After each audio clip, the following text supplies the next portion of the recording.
The story so far. Before you know it, waves overwhelm the Viola. There's a lovely lake we can go and have a drink out of. Should we head towards the lovely lake? Looking in the lovely lake, you see something, a kind of blocky shape. It's actually something metallic. Should we try and get the shiny good? 1 year ago, 4 colleagues of yours were working aboard the cruise ship Prospero when the ship sank. They were washed up on a remote island. 3 of the 4 came back. So you're going to go to the meadow, then to the beach. I was going to head north and explore. We know there's a volcano, but we don't know what's between us and the volcano. Life's a game, the world's a stage, and we're all merely players.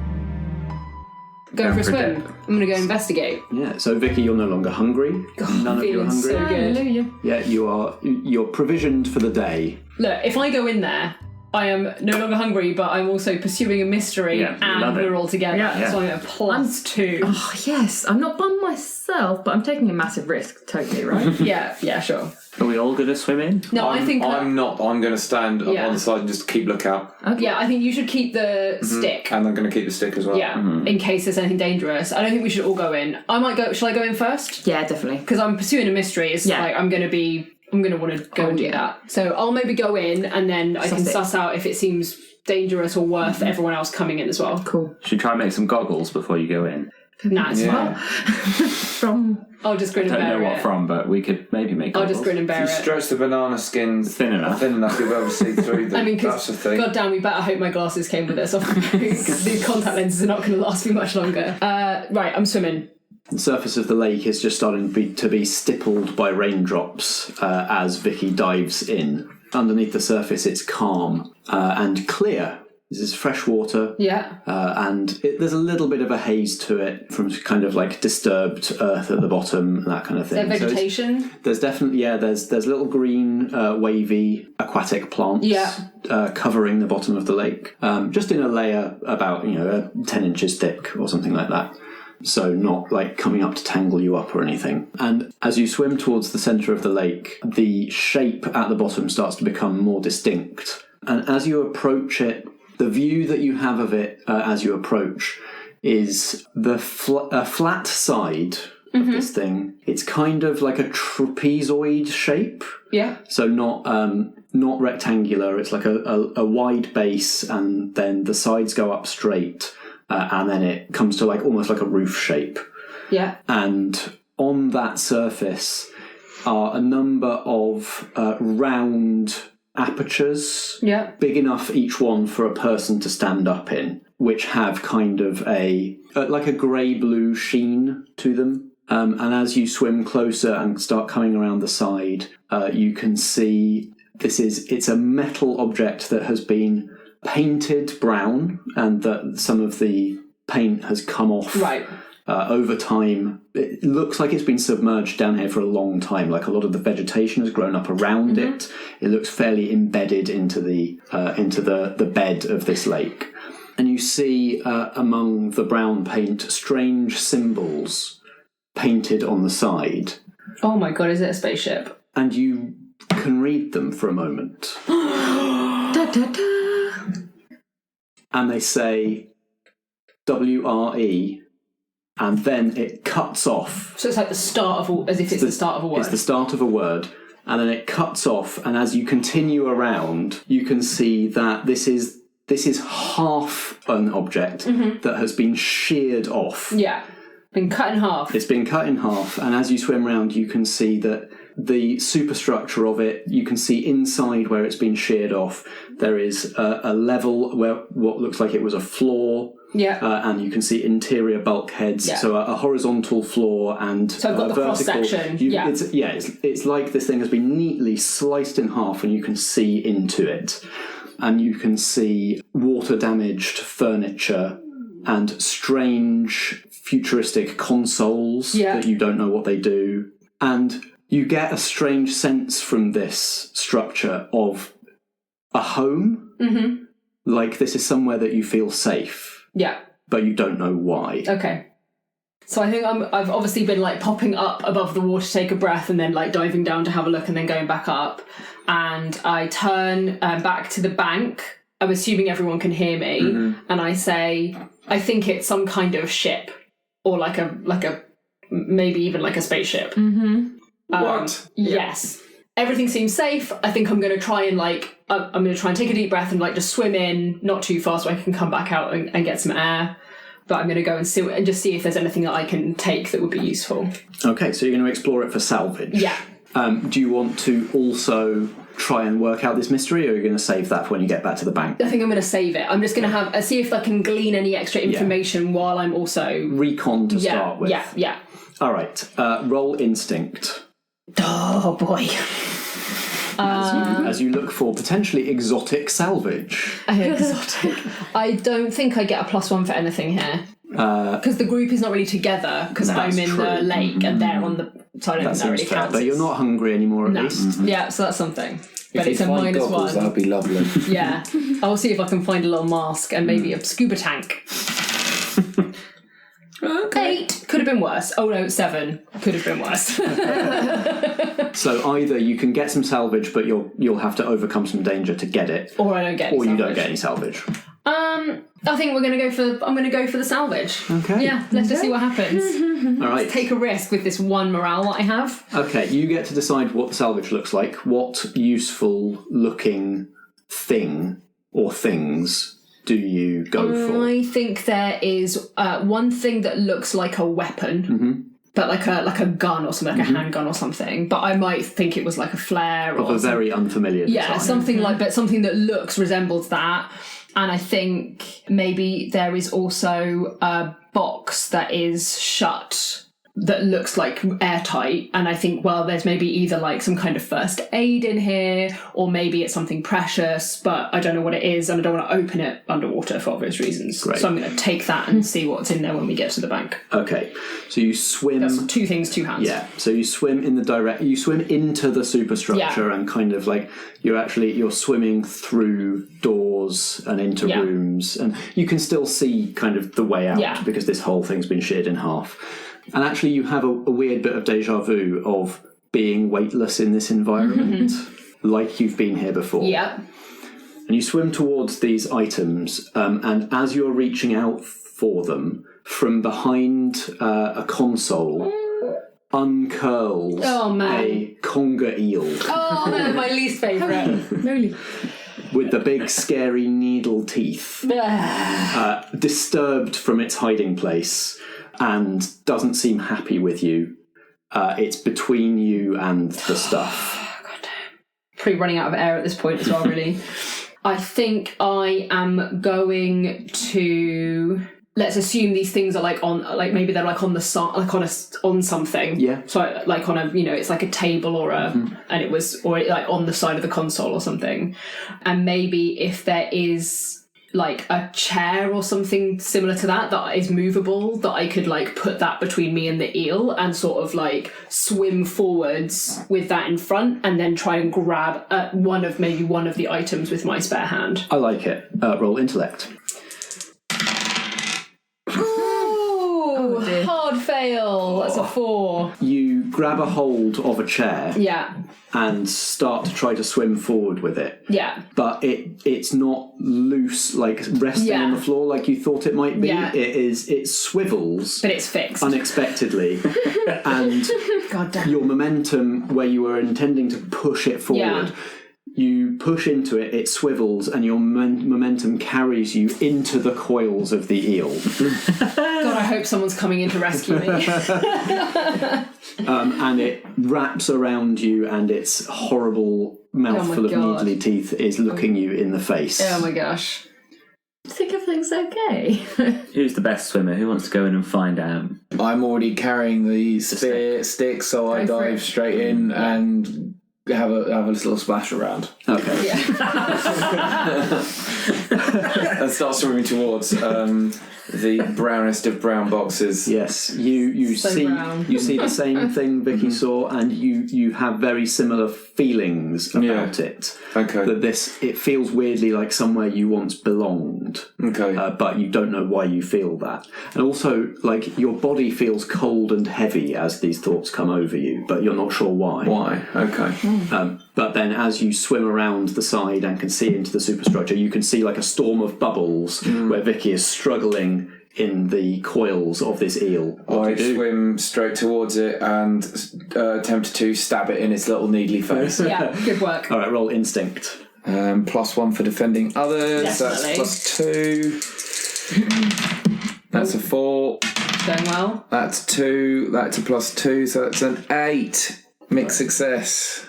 You can either prevent one harm to Vikki, or you can get her out of harm's way. I'm going to prevent one harm. Yeah. She remains wrapped up. You remain wrapped up in its coils. How do you stop it from hurting her in this particular instance? I basically, in aiming for its head, the stick slips in between its open jaws, so it can't shut them. So it's just biting the stick. So I've got a conger on a stick. Good stuff. Delicious. Fantastic. All right, what do the two of you do? I think I'm going to use that opportunity to try and wrestle myself because it must be distracted for a moment. Like trying to prise its head away. And I'm just trying to wriggle my legs out by kicking as much as I can. All right, roll instinct. Oh boy. 6, 5. Is that a fail as well? That is a fail. Oh well, at least I'm bumping myself up here. Do we want to let the fail stand, or do you want to try and help? I'm going to go for 0 on I'm going to instinct. be helping, yeah. So again, I'm defending others, so that's a +1. And it's morale. And it's morale, so it's 2, so it's 3. So Oh, it's come on, +3. Alex. This is your wheelhouse. Damn it. That 6, is 7, 8. 8 again. Okay. This is a nightmare. It's the way it spun for ages and then was just 1. It was on 6 very briefly, obviously, but So you can boost Vicky's fail to a mixed success by getting into danger yourself. Yeah.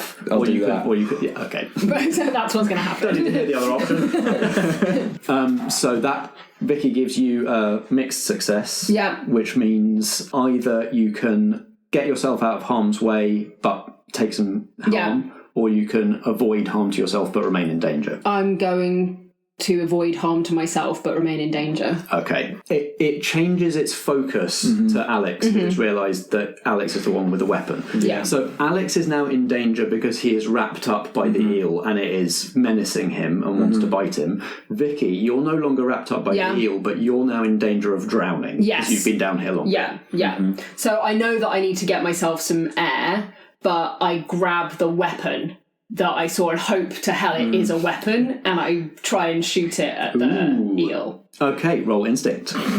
Which is now a 0, you guys.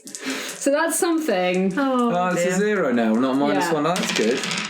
7. I'm gonna get Alex out of danger. What does this look like? So I think I've tried to swim in the direction of out anyway, and as I go, I take the shot, and I think it does something, but it's maybe more like a pulse than it's not a bullet that comes out of it, and the eel is discombobulated, which Alex then uses as an opportunity to free himself from the clutches of it. But because it's a pulse, it hits Alex as well. Brilliant. So the eel is discombobulated. I think it's probably hurt as well. It's definitely disorientated. It breaks its grip on you, Alex, but as this pulse slams into you as well, it slams all the air out of you. Oh, goddamn. Take 1 harm. Sorry, mate. But neither of you are any longer in immediate danger. Yes. And Vikki, you have an exotic weapon. So we're swimming the heck out of there. Yeah. I keep stick and keep swimming away as fast as my little legs can carry me. Yeah. Dave and... Good job we're not very far deep, actually. Yeah, I know, right? Just like watching the lake. I'm like looking at each other like, are you going to jump? Am I going to jump? Are we going to have to... Probably alright, right?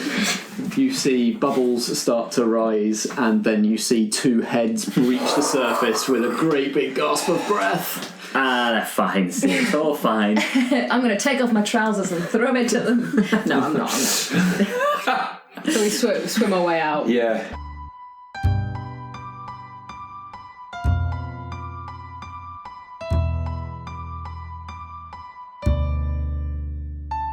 Welcome, welcome one and all. You're listening to Merely Roleplayers, where theatrical people play role-playing games. I'm Matt, your compere for this production of Prospero and Viola Act 6. Let's take a break from the action on stage to flick through the programme. Be careful what you wish for, I suppose. I said last time that I hoped the election wouldn't split the country down the middle, and well, our parliament's certainly a lot less split than it used to be. It remains to be seen whether it'll end up splitting us across the middle instead, and honestly, who can blame Scotland if they decide to cut us off at this point? Basically, it's bad times, and probably will be for the next 5 years. I'm still at the point where I'm dazed and tender and not sure what to do, a condition I treat with stories about people fighting the power, to remind me that a better world is possible, and help me imagine what the process of getting there might look like. In case you're in a similar state, here are a few quick recommendations.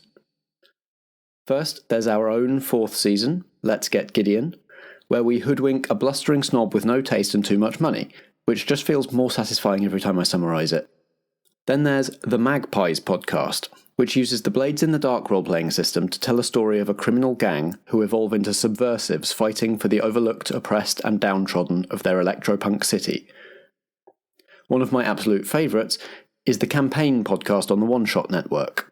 Their current campaign, Skyjacks, is overtly anti-colonialist in its setting and story, and one of the main villainous organisations is basically what if the Freemasons were somehow also the East India Company, which makes it very fun to hear them get their noses bloodied by upstart sky pirates on a regular basis. Finally, there's Dames and Dragons, which long-time listeners will have heard trailed here before. What they don't tell you in the trailer is that it's set in a world where all the gods are terrible arseholes who've messed things up for everyone, and the main characters are on a mission to make them pay for it. Here's that trailer, and after that, we'll return to the crew of the Prospero.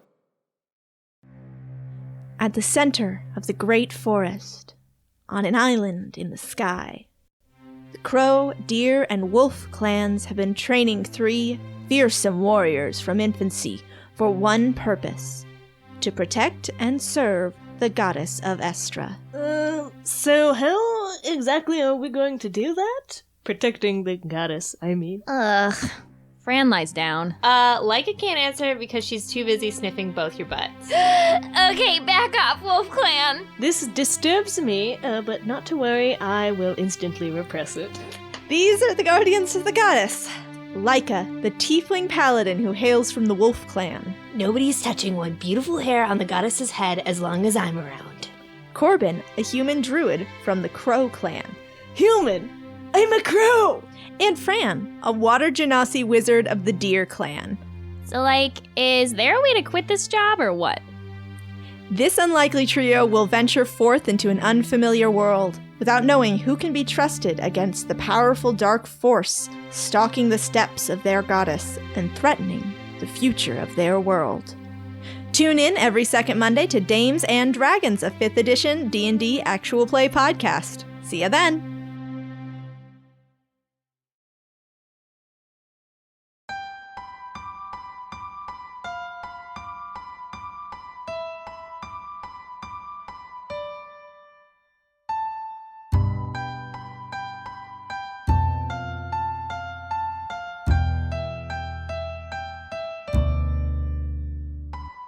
Let's do Team Meadow. Because we know what the danger is in the meadow. We know that there are bees. And now that you know that and you kind of mapped it out a bit, I think the stakes are a little lower here. So just let me know what is both of your approach to hunting rabbits without disturbing the bees? So, first step was going to be trying to make some kind of snare traps using vines and a stick and knots on the vine. But then was going to attempt my bow and arrow because I've made it and I want to try it. But the snares are there for we can leave them and come back later and see if it's worked. Nice. Okay. I'm the plan for the bees. If they come, I will calm them down. I've got an affinity with the bees. I understand them. I'm not going to go near them. If they come near us, I'll be like, no, Mr. B. You're now part bee. Be gone. Be gone. Yes, be gone. All right. Natalie, can you roll intellect to build some snare traps? 7, 8. Either it'll work straight away or it'll be reliable. It'll be reliable. Cool. Yeah, so you get some snare traps made. shooting rabbits from the trees, potentially, without getting anywhere near the bees, sounds like a smart plan. So can you roll intellect for that as well, please? All right. Oh, 6. Can I help? How do you help? I'm going to sing a little song. I'm going to sing exactly what I'm going to sing. Run, bunny, run, bunny, run, run, run. Here comes our Natty with a bow, bow, bow. La, la, la. And so the rabbit sort of hears it and slows down. Oh, what's that sound? And an arrow through the face. Okay, roll morale. Hey! That's all right. That's an 11. Yeah. Okay. Amazing. So Nat, you get +2. What was that take you to? That takes me to 5, 6, 7, 8. Okay, you avoid the bees for now. Okay. God damn it. You're like, I recognise that voice. Where's he gone? He's back. It's not going to be the volcano that's the big man. It's going to be the bees. We can't get through the meadow of bees. Anything else we can tackle? The meadow of bees, not so much. Yeah, so the bees remain a threat in this area, but you do manage to catch a brace of rabbits. Mama's sort of dinner. Thanks to the crooning, where they just go, I'm confused now. Sit there to be shot. I think we should. The bees are amassing. They're coming. I can see them on the horizon. I think we've done enough here now. Yes. Let's go. The air is vibrating with their wrathful buzz. Good teamwork though. Yeah, right. Let's go get some fish. Yeah, you're doing pretty well for food. Josh, Strat is far enough away that you can pretend that you're exploring alone. Yes. What do you do? I whisper to myself, I am the island and the island is me. Oh God. We are one and the same. I do not need them. I need only the island. And maybe them if I hurt myself. And I'm just going to sort of run through part man, part island, through the forest. I'm going to keep an eye out for any berries or fruit that I can just grab. I'm not looking to harvest today, but I'm just going to sort of grab and run. I need to keep my energy levels and my sugar levels up. So. Okay. Roll instinct, please. Here we go. 0 modifier. That is a 10. Hey. Nice. Okay. You get a good look at what you're looking for, and also at the danger that you'll have to overcome to get to it. So you get to pick what both of those things are. What useful thing or resource or feature do you find, and what is in your way? Ooh, okay. This is exploring a new territory, isn't it? Pretty much, yeah. Okay, fine. So you can also describe what the actual terrain is. Do you emerge out of the woodland? Is it different? The woodland becomes thicker as approaching the volcano. The area becomes more jungle-like. So this is higher trees, thicker canopy, denser undergrowth, more diverse flora and fauna in this sort of area here. And what we find, it's something that we need. I find a large, still lake. Yeah, so you find a really good source of fresh water, worthy of one of those bottled water ad campaigns. It's like filtered through volcanic rock, ready to drink. What's stopping you tapping this lake currently? As we are close to both water and the volcano, it seems to make sense that there are a series of steam vents and boiling geysers that just erupt seemingly randomly around this pool. That's some serious danger, Josh.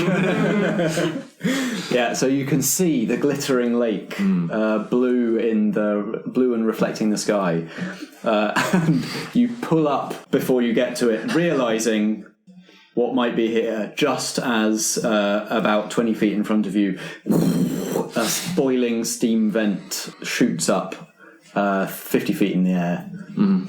I wait for a few seconds and wait for Strat to catch up with me. I turn to him. Yeah, I found a nice rock that's kind of flat and thin like a penny, and I'm practicing by where they make the coin dance across their fingers. I'm just going through my dexterity practices for the day. Nice. Hello. The great Stratoclasm. Found water. Well done. Found a more condensed, slightly warmer version of water, a gaseous form, some might say. Oh, yeah. There it is. Kind of looks like one of your shows. It does, I should remember. Spectacular. It's quite something. So, we can get to the water. and whatever might be beyond it through this thick jungle that we're in. Got to get through the boiling eruptions of death and scoldiness, though. Sure. Okay. No, yeah, that seems doable. That seems doable. So I was just going to run. No. Hear me out. I was going to pay attention because they seem to be going off at fairly regular intervals, and I was just going to sort of hop between safe spaces and get to the other side. That actually sounds like a very smart idea. Josh, because you rolled well, you have +1 to face this danger in whatever way you choose. So how about I help you with that by having a look at what's going on, and then together, hopefully, we can figure out a pattern. Good. Another thing, safety-wise, seeing as we're in the jungle now, let's find a series of long vines and such. I'll tie one end of it around my waist. You can have the other. So if I do go down, I go down with you. No, you can pull me back to safety if you stand on this side. Oh yeah, no, okay, It's a possibility. Yeah, sure. I won't tie it around myself, but I'll tie it around like a tree. Yes, because then if you do go down, I don't go down with you, but I can still pull back. I thought you were staying here and I'd run across. Yeah, that's what I'm saying. But you're not. I'm not very strong. I'm a magician. I'm not. I knew it. You practice magic. I'm not like one of those strong magicians. Okay. I'm like one of those magicians that you don't lift. I don't lift. Oh, I don't lift. But these trees, solid. Let's go wrap around that, and then I'll pull you back. But I don't want you to pull me into a big fissure of steam. No, absolutely not. Okay, let's get you all tied up. I'm good with knots. That's the thing. Perfect. I mean, often my knots have to come undone really easily. Quickly. But these ones will not be those knots, I promise. No, don't do those. No, I won't do those knots. Okay, fine. Excellent. Let's go. Yes. This is you taking steps to avoid encountering the danger. Yes. To avoid falling prey to it. So we're going to be rolling intellect. I should be helping you. Do I get my +1 to evade danger while moving silently? Probably not, because I'm running. Yeah, no, not really. Fair enough. But you do get +1 for rolling well to define what the danger So was. this is a straight roll. Yeah, I do like the idea that running silently, the geezers won't notice you're there. Hang on a minute. Okay, so I'm rolling a straight roll because I've -1 to intellect, but +1 because I saw them. Yes. That's a 4 total. Don't forget you can also spend morale to boost a roll, or Strat can roll to help. I can't, unless you spend morale, I can't boost you to a success because that's a 4, so I can only get you to a 6, which is still a failure. So you're going to have to spend morale if we want this to be a mixed success. I'm going to spend a morale. Cool. That gets you to a 6. So push my way through. Here we go. So this is a morale. Yeah, plus your current morale. 2. Yeah. Oh yes. I'm on fire today. This makes up for the D&D session we had yesterday where I rolled bum. That is a 12.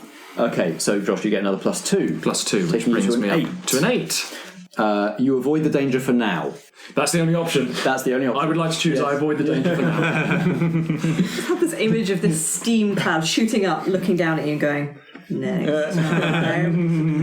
Yeah, so this time you've managed to time it right and get through by really pushing yourself, and you can feel the exhaustion coming over you from the mental exhaustion of the timings and the physical exhaustion of making the run and avoid going over the broken rocky ground and avoiding the great gaps in the rock. But you make it to the shore of this freshwater lake. Okay over there. Yes, Richard. You did really well. I did.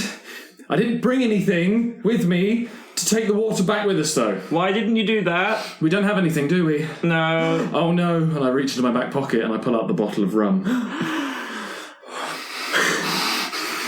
You're going to have to do it, Josh. But water falls from the sky. Rum does not fall from the sky, Richard. There'll be lots of more rum from old ladies once we're back home. But she gave it to me. You can drink it first if you like. Okay. But not all of it. I take the top off. And I sort of pour one out first for my old lady friend onto the floor.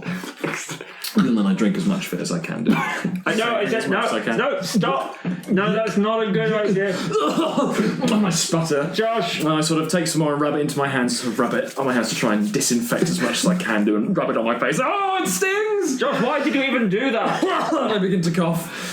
And I take the bottle once more. And I empty the rest of it out onto the ground. Until I'm left with an empty bottle.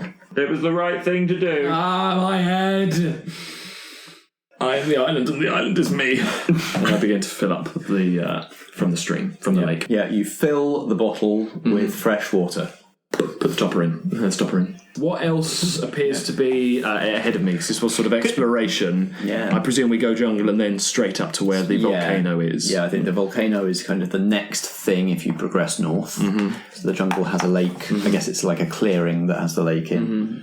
I don't like the look of running through this geezer thing, and it suddenly occurs to me that Josh came here, saw all the geezers, and decided the only way was to run through them, and didn't look that maybe it's not geezers all the way along the island, and this is just a great big wall of geezers. So I would like to see, stay there, Josh, and I would just like to see if maybe I can just walk around them and find a way, perhaps a slightly longer way, but a way around the geezers. I think this will involve pushing into an unknown area of the map. I thought that might be the case. So would you like to go east or west? Here you go. Here is the map. West. Yeah, I'd like to go west.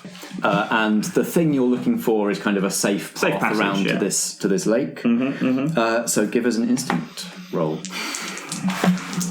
I'm terrified at the moment because I've been rolling so well. I know a bad one's coming. Yep. And there it is. There it is. That's Snake Eyes. That's Snake Eyes. Yeah. So that is that's just 2. Oof. I feel vindicated. Hit me, Matt. Hit me. Tell me what the territory is first. I think if that's really dense jungle, it makes sense that it's becoming less.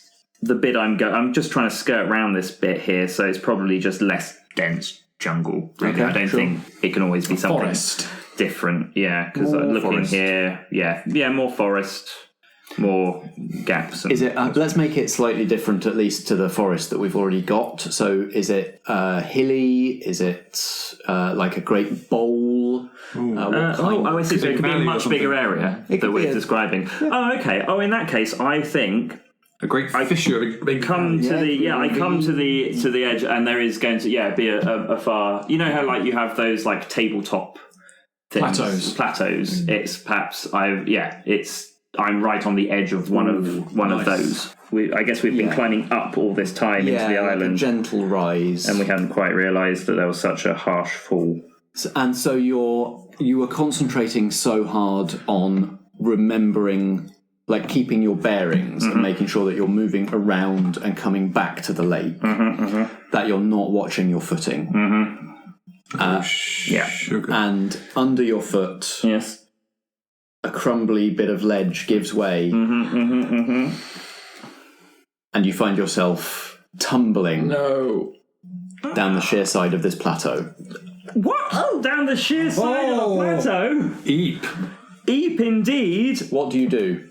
I would like to, if I got the machete, I would like to plug it in and try and scrape it to a stop and hang. Wonderful. Roll instinct. Instinct got me in. And this mess can instinct get me out. That's an 8. Choose one. Either prevent one harm to yourself or get yourself out of harm's way. This is too dangerous. I'm guessing I take a hit of morale if I'm getting myself out of harm's way and taking a hit of morale. Okay, I think it could be much worse if I stay where I am. Lose 1 morale as from the fact that you're falling is demoralising in itself, and you bounce a couple of times on the way before you manage to arrest your fall, and so you're scraped. You can't quite tell with the adrenaline going through you whether you've sprained or broken anything at this point. Sure. And you're now dangling from the machete jammed into the edge of the plateau. Oh, crap. So getting me out of harm was just stopping the fall. Sorry, You're out of harm's way, so you arrest your fall with the machete. Yes. And your feet are light on a ledge. Oh, thank God. You can now see that the side of this plateau is kind of striated, ridged with different rock formations. Sure. So there may be a way to work your way around, and potentially even to climb back up. Yeah. But you're not in immediate danger, but you are a bit isolated. Yeah. Sounds it. Am I close to the top or close to the bottom? Closer to the top, but still not close to the top. Okay. It would be a big climb to get back up. If he were to look up, could I pop up at this exact instance using my ability? If you roll well enough. What am I rolling for morale? This is your special. My special ability to pop up. Yeah, in a dangerous situation. This is intellect. Okay. Because this requires forward planning. You've anticipated where Strat was going. He was running off, and I didn't want to let him go off and have an adventure without me. Yeah. And from your exploration so far, he went off, and you realised, wait, we must be elevated, and he's going to get himself in trouble. So yeah, give me an intellect roll. Okay, here we are. With a -1, I am the island, and the island is me. That is 5 total. You get there. Oh, I didn't mind. Sorry, 4 total. Mine's 4 total. You get there just in time to fall prey to the same danger. Oh, God. Richard! No! The island is me! I mean, that's very in character. Can we play this from your point of view? Absolutely. So you are there just in the nick of time. Yeah. As Strat stumbles and the ledge gives way, and you just see him disappear off the edge. Yeah. What do you do? Okay. And how do you end up falling prey to this? Well, you know what? I'm gonna run. I'm not even thinking because I need to save him. The island doesn't wish me any harm. I'm in control. I begin running and panting, almost on all fours as I begin to run, and I'm just gonna sort of leap forward and attempt to grab his hand as he's falling off the edge, sort of cliffhanger style, but massively misjudge my horizontal leaping ability and overshoot it, and my legs sort of fly over the top of my head as I begin to somersault right over the edge. Plummeting head first. Oh, this was a bad idea! What do you do? On the way down, I mean, I've still got my vine, haven't I? Oh my God, it's time for... You know what? No, I'm going to stick out my slingshot and try and catch the elastic on a jutting out root or a bit of rock, which I know isn't going to hold me, but might slow me down a bit from almost certain death. Roll instinct. Yes. That's a 4. You swing out your slingshot. It catches on a protruding bit of rock, and it just changes your trajectory just enough that you poof into the edge of the rock face, and boom on your way down. All the way down. Go down to 0 morale. You come to a halt on a ledge about as far again below Strat as Strat is below the top, and you get to choose your demoralised condition. Which one you're going with? Well, I mean, this is blunt force trauma, isn't it? This is injured right now. I mean, in my head, this is full Homer Simpson going down the side of Springfield Gorge. Luckily, there's not going to be a hospital gurney following me, at least. So Strat, just as you realise, just as you're filled with relief that you are safe. I like the idea of just Mary Poppins onto a ledge, holding, scraping down, like, oh, that's good. Yeah. And Josh, like, oh, Josh. Okay, you stay there this time. I can't move. I'm not going anywhere. I think the bottle smashed as well. Oh. No, you just wet yourself. I'm coming to get him. I have to go down to try and get him. It's the only option.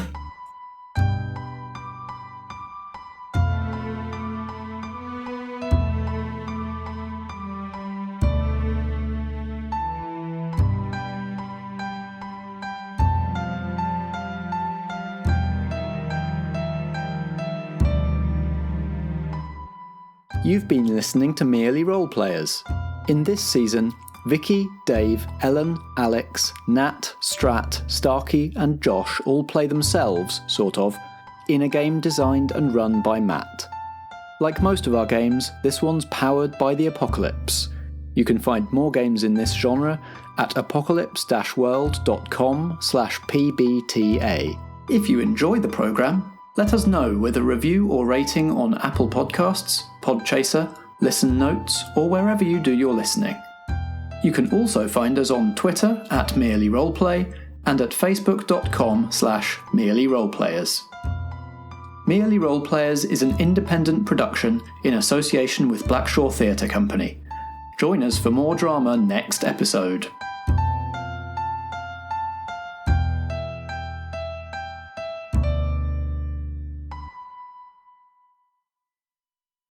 Jungle is massive.